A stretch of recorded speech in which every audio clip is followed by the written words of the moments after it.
जय श्री राधे। हर हर महादेव। श्रावण मास महत्तम अध्याय 26। श्रावण मास महत्तम के अध्याय 25 में भगवान शिव ने ब्रह्मा पुत्र सनत कुमार को पिठोरी व्रत की कथा तथा महत्तम सुनाया। अब आज के अध्याय में वृषभ पूजन और कुछ ग्रहण गण विधान का वर्णन सुनेंगे। तो चलिए शुरू करते हैं। ईश्वर ने कहा, हे सनत कुमार, श्रावण मास में अमावस्या के दिन जो करनीय है उसको तथा प्रसंगवश जो कुछ अन्य बात मुझे याद आ गई है उसको भी मैं आपसे कहता हूँ। पूर्व काल में अनेक प्रकार के महान बल तथा पराक्रम वाले, जगत का विध्वंस करने वाले तथा देवताओं का उत्पीड़न करने वाले दुष्ट दैत्यों के साथ मेरे अनेक युद्ध हुए। मैंने शुभ वृषभ अर्थात नंदी पर आरूढ़ होकर संग्राम किए, किंतु महाशक्तिशाली तथा महापराक्रमी उस वृषभ ने मुझको नहीं छोड़ा। अंधकासुर के साथ युद्ध में तो नंदी का शरीर विदीर्ण हो गया था, उसकी त्वचा कट गई, शरीर से रक्त बहने लगा और उसके प्राण मात्र बचे रह गए थे। फिर भी जब मैंने उस दुष्ट का संहार नहीं किया तब तक वह नंदी धैर्य धारण कर मेरा वहन करता रहा। उसकी इस दशा को मैंने जान लिया था। उसके बाद उस अंधक का वध करके मैंने प्रसन्न होकर नंदी से कहा, हे सुब्रत, मैं तुम्हारे इस कृत्य से प्रसन्न हूँ। वर मांगो, तुम्हारे घाव ठीक हो जाएं, तुम बलवान हो जाओ और तुम्हारा पराक्रम तथा रूप पहले से भी बढ़ जाए। इसके अतिरिक्त तुम जो जो वर मांगोगे उसे मैं तुम्हें अवश्य दूंगा। नंदीकेश्वर बोले, हे देव देव, हे महेश्वर, मेरी कोई याचना नहीं है। आप मुझ पर प्रसन्न हैं तो फिर इससे बढ़कर क्या वैभव हो सकता है। तथापि हे भगवान, लोक उपकार के लिए मैं मांग रहा हूँ। हे शिव, आज श्रावण मास की अमावस्या है जिसमें आप मुझ पर प्रसन्न हुए हैं। इस तिथि में गायों सहित उत्तम मिट्टी से निर्मित वृषभों की पूजा करनी चाहिए। आज अमावस्या के दिन जन्म लेना कामधेनु तुल्य होता है। अतः इस तिथि में वर प्रदान करें कि यह अमावस्या वांछित फल देने वाली हो। आज के दिन भक्ति पूर्वक प्रत्यक्ष वृषभों तथा गायों की पूजा करनी चाहिए। गेरू आदि धातुओं से प्रयत्न पूर्वक उन्हें भूषित करना चाहिए।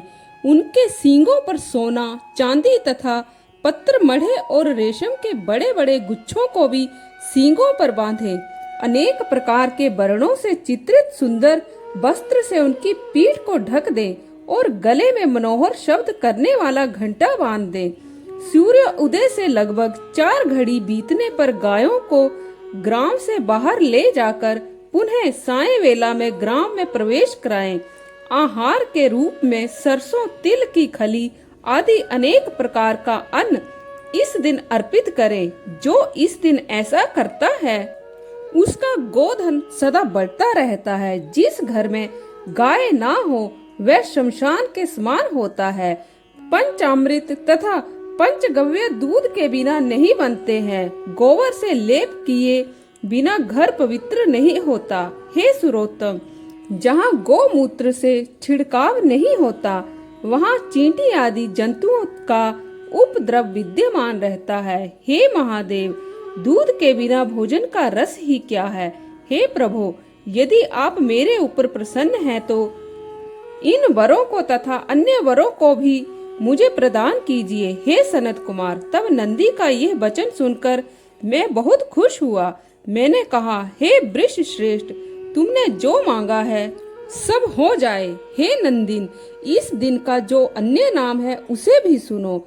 जो वृषभ किसी के द्वारा कहीं भी किसी कार्य में प्रयुक्त नहीं किया जाता और तृण खाता हुआ तथा जल पीता हुआ जो शांति पूर्वक विचरण करता है तथा महान वीर तथा बलशाली होता है, उसे पोल कहा जाता है। अतः हे नंदी, उसके नाम से यह दिन पोला नाम वाला होगा। इस दिन अपने इष्ट बंधुओं के साथ महान उत्सव करना चाहिए।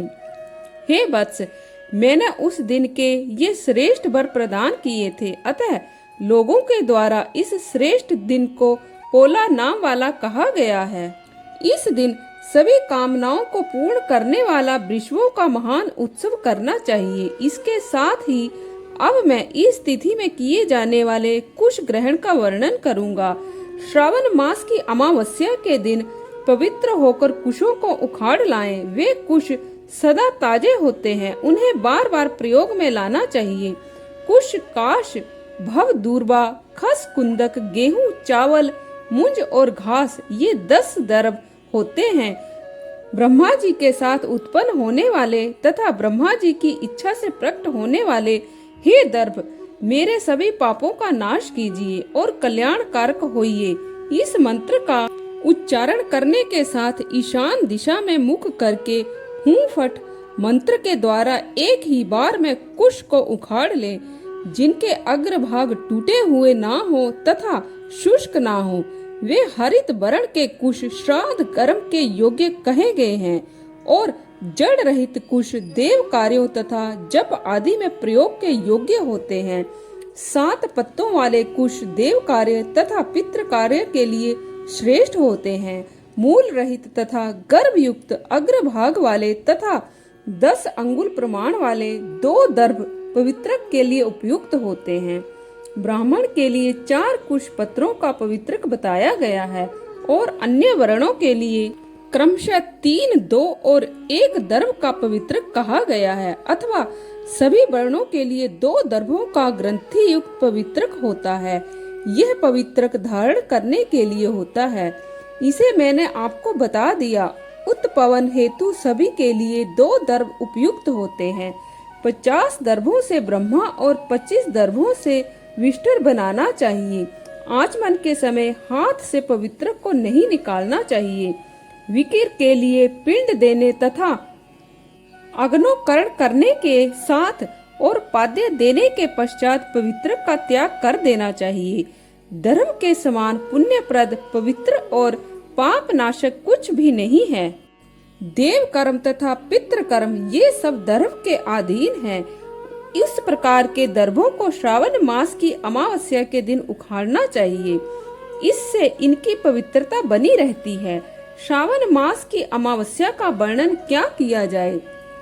हे सनत कुमार, श्रावण मास की अमावस्या के दिन जो कृत्य होता है उसे मैंने कह दिया। श्रावण मास में और भी जो करणीय है उसे भी मैं आपसे कहता हूँ। इस प्रकार श्री स्कंद पुराण के अंतर्गत ईश्वर सनत कुमार संवाद में श्रावण मास महत्व में अमावस्या के दिन वृषभ पूजन कुश ग्रहण नामक 26वां अध्याय संपूर्ण हुआ। तो आज के लिए बस इतना ही। कल फिर आपसे भेंट होगी। तब तक के लिए हर हर महादेव।